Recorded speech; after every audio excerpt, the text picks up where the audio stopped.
I didn't hear the ocean at first. I only heard the crack. A sharp, violent snap, like a bone breaking in the dark, ripped through the hull beneath my feet and froze my entire body. For a second, I thought it was just my imagination, a floating piece of debris, a loose hatch slamming shut, anything but what it really was. But the second crack, that one left no room for denial. The deck shifted, the mast trembled, and the bow of my sailboat dipped forward as if something beneath us had suddenly let go. I grabbed the nearest handrail, but the boat was already leaning hard to port. A wave hit at the exact wrong moment, rolling us even more, and that's when I saw the first sign of the nightmare that was unfolding. A thin line of water pushing across the cabin sole, as if the ocean had found a secret door inside my boat. I tried to convince myself it was nothing, just a seal, a fitting, a hose, something I could fix in seconds. But the water kept coming, faster, darker, colder, the kind of water that doesn't creep, it invades. And then I heard it, a deep, hollow groan coming from inside the hull, the sound of fiberglass tearing, the sound of structural failure, the sound no sailor ever wants to hear miles from shore. My brain moved slower than the disaster. I knew what was happening, but I couldn't accept it, not yet. My boat, my home, was splitting apart beneath me, not from a collision, not from a storm, not from some freak wave. Something inside the hull had given up, and it was doing so violently. When the third crack hit, the aft section lurched so suddenly that I dropped to my knees. Water surged in, swirling around my legs. And that was the moment the truth sank in deeper than the boat itself. We were 100 miles offshore. The sailboat was breaking in two, and I had seconds to decide if we lived or died. I wish I could tell you that I understood everything in that moment. The cause, the sequence, the hidden warning signs I must have missed. But standing knee-deep in rising seawater, with the hull groaning like a wounded animal, I understood only one thing. Whatever had gone wrong inside my sailboat wasn't normal, and it wasn't finished. The ocean wasn't trying to kill us. The boat itself was. As I scrambled back to my feet, gripping the handrail with a shaking hand, a terrifying clarity settled over me. People always imagine disasters at sea as sudden, dramatic, cinematic events. Rogue waves, hurricanes, collisions in the night. But this was the quiet kind of death. The kind that grows slowly, invisibly, until it chooses the perfect moment to strike. And that's why you need to hear this story. Because this wasn't an accident, it wasn't chance, and it wasn't one of those freak events that could never happen to your boat. What tore my sailboat open was something far more common, far more overlooked, and far more dangerous. A weakness so deeply embedded in the structure that most sailors never think to inspect it. A weakness that had been silently expanding beneath us for years, waiting. I didn't know it yet. But what was happening inside the boat had a name, a technical one, a problem known to surveyors, builders, and old salt cruisers, but rarely understood by everyday sailors. A problem that can transform a perfectly good vessel into a death trap without leaving a single visible crack. If you sail, if you plan to sail, or if you ever step onto a fiberglass hull again, what I'm about to explain might save your life, and that is the promise of this story. By the time we reached land, if we reached land, I would learn the truth behind the structural failure that split my sailboat in half. I would learn how it began, why it accelerated, and how close we came to disappearing beneath the surface without leaving a trace. But before the explanation comes, the rest of the ordeal, every decision, every mistake, every desperate attempt to survive while the boat tore itself apart. This isn't just a survival story. It's a warning. It's strange how peaceful the ocean looked just hours before everything unraveled. The kind of morning that tricks sailors into believing the sea has moods, preferences, even mercy. The horizon was a soft blur, sun barely rising, a pale gold reflection rippling across water so calm it felt unreal. If storms have a smell, that morning smelled like forgiveness. We'd left before dawn, slipping quietly into open water with a steady breeze behind us. The boat moved easily, too easily in hindsight. A gentle heel, sails trimmed perfectly, the autopilot humming along with a confidence I now recognize as false security. I made coffee, watched the wake unravel behind the stern, and thought about how days like that made every hardship worth it. No chaos, no alarms, no surprises, just the rhythm of hull against sea, the sigh of wind through canvas, and the illusion that nothing could go wrong. Looking back, I realize how dangerous that comfort was. The first sign, if I can even call it that, came early. A faint vibration underfoot, just a whisper of movement that vanished the moment I tried to focus on it. Sailboats vibrate all the time, keel, rig, engine, current, so I dismissed it immediately. I shouldn't have. Later, I noticed the bilge pump cycling for a second longer than usual. Not alarming, not even unusual, but different. I chalked it up to condensation, or maybe a tiny weep from a through hull. Nothing worth investigating when the day was so perfect. Then there was the sound, not the cracks that would come later, just a subtle shift, like the dull creak of furniture settling in a quiet house. Boats talk, they flex, they breathe, they complain. But this sound lingered longer than it should have, a soft groan I couldn't place. I paused, listened, waited for it to return. It didn't, so I kept sailing. The irony is painful. The ocean was flawless, the breeze ideal, the sky spotless, and beneath my feet, something was already failing. Slowly, quietly, invisibly. That morning I felt untouchable, confident, safe, and that false sense of peace is what made the moment of failure so violently shocking and so deadly. The shift from calm to unsettling didn't happen all at once. It came in pieces, small, scattered fragments that didn't seem connected until it was far too late. At first, it was just a feeling, the kind that settles in the gut long before the mind knows what to do with it. A quiet sort of discomfort, like the air around me had changed, even though the weather hadn't. The first real warning arrived just after midday. I was checking the lines, adjusting the trim, enjoying the steady breeze when I noticed something odd. The wheel felt softer, not loose, not slipping, but different. A delayed response, as if the rudder was hesitating before catching the water. I tested it again. Starboard, port, center. The hesitation returned, brief but unmistakable. I told myself it was nothing. Maybe a bit of weed on the rudder. Maybe a shift in current. Anything but a structural problem. Anything but the truth. Then the bilge pump kicked on again. This time the cycle was longer, much longer. I opened the cabin hatch and stepped down, the smell of damp fiberglass hitting me instantly. I lifted the bilge cover and felt my stomach tighten. The water level was higher than before. Not dramatic, not alarming enough to trigger panic, but wrong. Wrong in a way I couldn't explain yet. I pumped it out manually, watching the level drop. But the question lingered. Where was it coming from? Back on deck, the second sound came, a low, dragging moan that vibrated through the hull like a wooden beam under pressure. I froze, listening. It faded, returned, faded again. I checked the rig, the chain plates, the deck fittings. Everything looked perfect. But the sound wasn't from above. It was from below. A groan, a flex, a muted crack, hidden inside the hull, deep in the structure where no eye could see and no camera could reach. The kind of sound you hope is your imagination, because the alternative is unthinkable. By late afternoon, the motion of the boat had changed.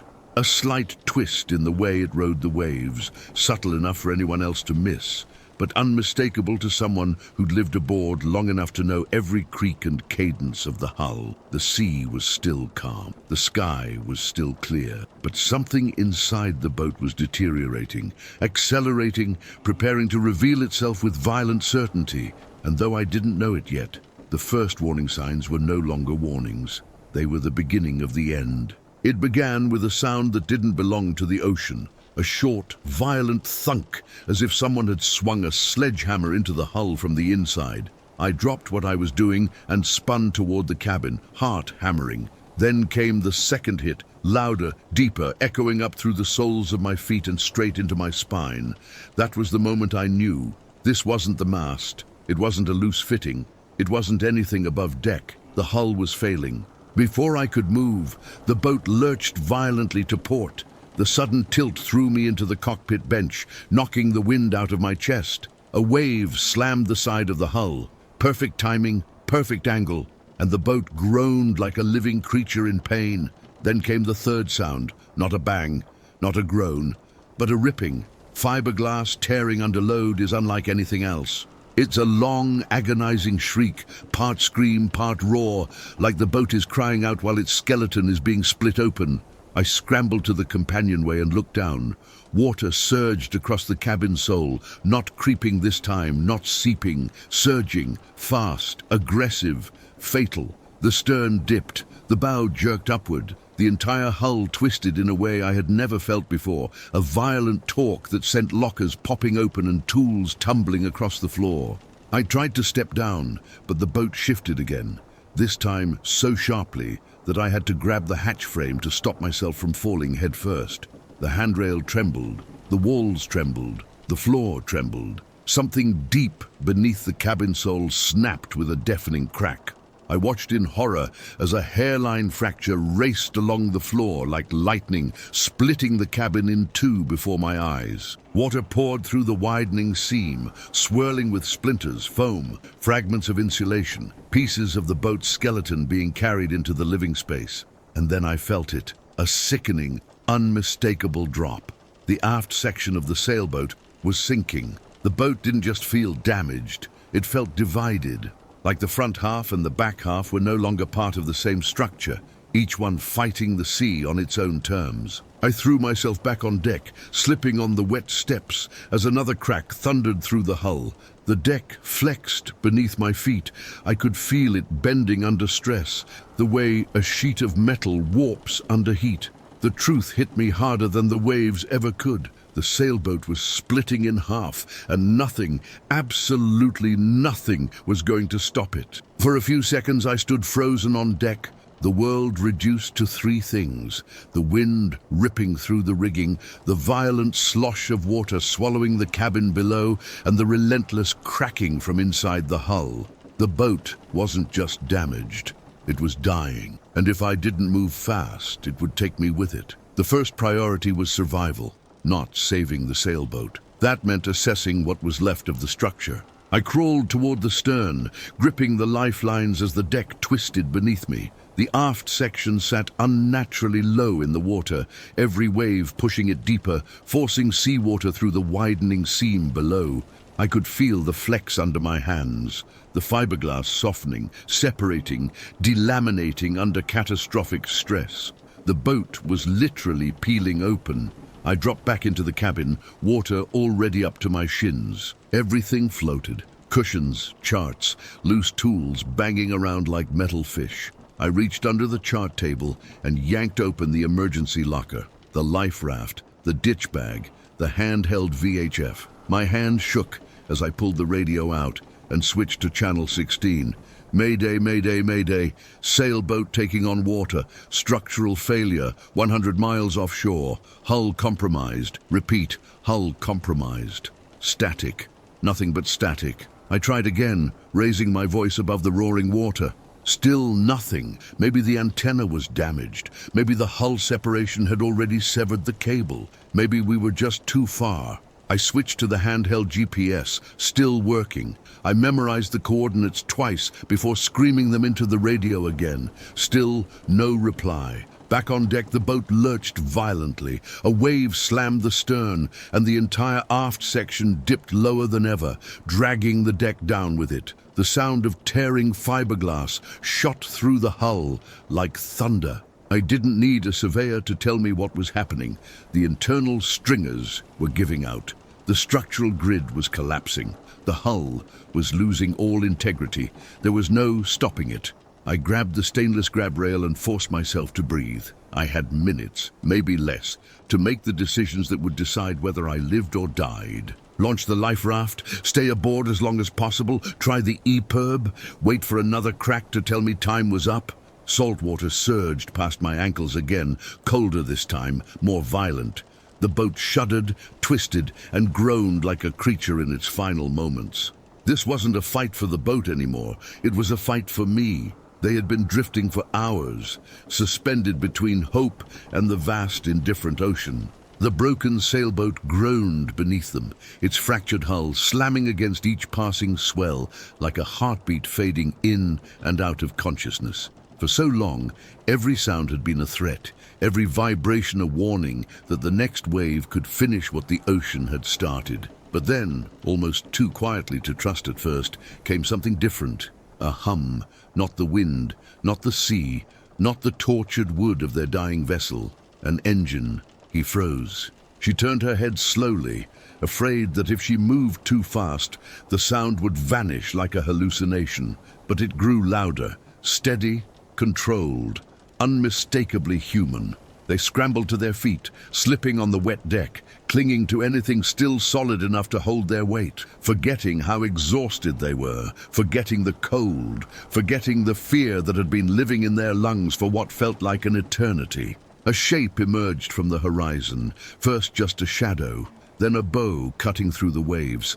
A fishing boat, small, weathered, but real enough to save them. He grabbed the emergency flare with shaking hands. It had been their last one.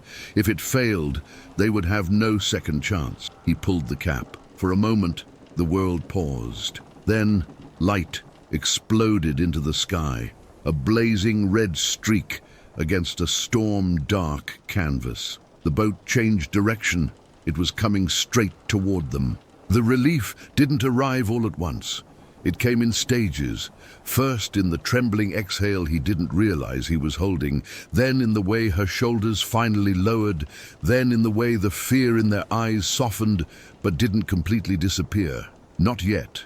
Not until they were pulled from the water. Not until they were out of the reach of a boat that could still break apart beneath them at any second. The fisherman threw a line. He tied it around her waist first. She looked at him as if asking if this was real. Then they lifted her, then him, and as soon as his feet touched the deck of the rescue boat, the final crack echoed behind them. Their sailboat, what remained of it, slipped beneath the waves. They watched it go, and only then did the weight of survival finally settle on their shoulders. They didn't speak for almost an hour after the rescue, not because they had nothing to say, but because survival had a way of hollowing a person out first, leaving them quiet, dazed, unsure where their thoughts were supposed to go, now that death was no longer the next logical step. The fisherman offered blankets, hot water, and the kind of gentle silence that only comes from people who have pulled too many broken sailors from the sea. There was no judgment, only understanding, carved from years of witnessing the ocean's unforgiving moods. She sat with her knees pulled to her chest, staring at the horizon as if afraid it would reach back for her. He watched the spot where their boat had vanished, trying to accept that the vessel carrying their dreams, their hard work, their memories had been swallowed in seconds. It didn't feel real, not yet. Loss rarely arrives fully formed. It drips in slowly, seeping into places you didn't know were vulnerable. But eventually, the shock faded enough for something else to rise. Clarity. They had survived not because they were stronger than the sea, not because they were experienced sailors, not because they made all the right decisions. They survived because of one truth they had ignored for too long. Preparedness is not optional. The ocean doesn't negotiate. It exposes every weakness at the worst possible moment. They realized the small choices they had made, the inspections they postponed, the stress cracks they assumed could wait, the repairs they promised they'd get to next weekend had consequences. Their boat didn't fail without warning. They failed to listen. And yet, that understanding didn't feel like condemnation.